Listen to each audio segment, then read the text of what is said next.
আসসালামু আলাইকুম মালয়েশিয়া প্রবাসী ভাইগণ, আশা করি আপনারা প্রত্যেকে ভালো আছেন। মালয়েশিয়া কুয়ালালামপুর সিটি দিয়ে পুরোপুরি লকডাউন। মালয়েশিয়াতে অপ্রয়োজনীয়ভাবে বাইরে গেলেই বড় বিপদ। চলুন খবরে বিস্তারিত জেনে নেওয়া যাক। মালয়েশিয়াতে বাংলাদেশি প্রবাসীরা প্রত্যেকেই সাবধান হন। মালয়েশিয়া অবস্থানরত প্রবাসীদের জন্য গুরুত্বপূর্ণ বার্তা। আগামী 23 তারিখ থেকে 28 অক্টোবর পর্যন্ত কুয়ালালামপুর শহর জুড়ে জারি হতে যাচ্ছে কঠোর নিরাপত্তা ব্যবস্থা ও আংশিক লকডাউন। এই সময়ে বৈধ অবৈধ সকল প্রবাসীকে বিশেষভাবে সতর্ক থাকতে অনুরোধ জানিয়েছে স্থানীয় প্রশাসন। অপ্রয়োজনীয়ভাবে বাইরে না বেরোনো এবং বিশেষ করে কুয়ালালামপুর সিটি সেন্টার এলাকায় যাতায়াত করা থেকে বিরত থাকার আহ্বান জানানো হয়েছে। আমি আবারও বলছি, 23 থেকে 28 অক্টোবর পর্যন্ত দয়া করে কুয়ালালামপুর শহরে আপনারা বিনা কারণে ঘোরাফেরা করবেন না।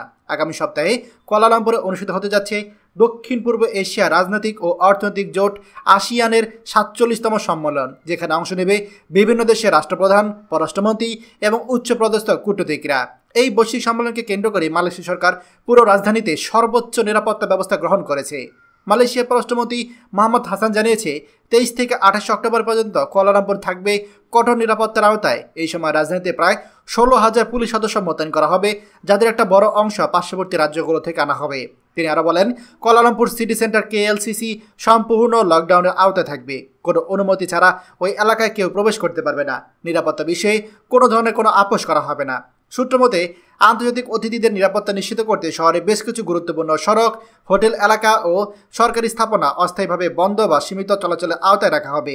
এতে সাধারণ প্রবাসীদের দৈনন্দিন চলাচল ব্যাহত হতে পারে। এক্ষেত্রে আমাদের প্রবাসীদের জন্য পরামর্শ হচ্ছে, দয়া করে আপনারা 23 থেকে 28 অক্টোবর পর্যন্ত অপ্রয়োজনে বাইরে যাওয়া থেকে বিরত থাকুন। প্রবাসীদের আমাদের যে নির্দেশনা এবং ট্রাফিক নিয়ম রয়েছে সেগুলো মেনে চলুন। যে কোনো সন্দেহজনক পরিস্থিতিতে স্থানীয় কর্তৃপক্ষের সাথে যোগাযোগ করুন। প্রয়োজনে কাজে বা বাইরে গেলে আপনার যে প্রয়োজনীয় পরিচয়পত্র যেমন পাসপোর্ট বা আইডি কার্ড সেগুলো সঙ্গে রাখুন। প্রবাসী কমিউনিটি নেতারা সবাইকে সচেতন থাকার আহ্বান জানিয়েছে, কারণ আন্তর্জাতিক সম্মেলন চলাকালীন বিদেশি নাগরিকরা কোনো রকম অনাকাঙ্ক্ষিত ঘটনা বা নিয়মভঙ্গ প্রশাসনের কাছে নেতিবাচক ঘটনা হিসাবে দেখা যেতে পারে। সর্বশেষ আমাদের মালয়েশিয়া অবস্থানরত প্রবাসীদের নিরাপত্তা নিশ্চিত করতে সবাইকে সহযোগিতা করার জন্য আহ্বান জানিয়েছে মালয়েশিয়ার সরকার ও নিরাপত্তা বাহিনী। প্রিয় মালয়েশিয়া প্রবাসী ভাইগণ, দেখুন এই যে আসিয়ান সম্মেলন, এটা অনেক বড় একটা সম্মেলন। বলতে পারেন যে আপনার এই দেশগুলোর জন্য সবথেকে বড় যে সম্মেলন রয়েছে এরকম একটা কিছু। তো আমরা 7 দিন যদি বাইরে এই জায়গাগুলোতে না যাই, আমাদের এমন কোনো মহাক্ষতি হয়ে যাবে না। তাই আপনাদের প্রত্যেকের কাছে বিনীত অনুরোধ জানাচ্ছি, যারা কুয়ালালামপুর শহরে থাকেন অবশ্যই এই ভিডিওটা দেখুন, সবার সাথে শেয়ার করে সবাইকে সচেতন করে দিন। আর আপনি যদি আমাদের এই চ্যানেল নতুন হয়ে থাকেন, অবশ্যই আমাদের চ্যানেলটিকে সাবস্ক্রাইব করুন মালয়েশিয়ার সকল গুরুত্বপূর্ণ খবর সবার আগে পাওয়ার জন্য। ধন্যবাদ সবাইকে।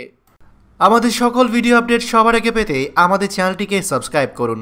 সাবস্ক্রাইব করতে সাবস্ক্রাইব বাটনে ক্লিক করুন এবং বেল আইকনে চাপুন, যাতে আমাদের কোনো নতুন ভিডিও আপনি মিস না করুন।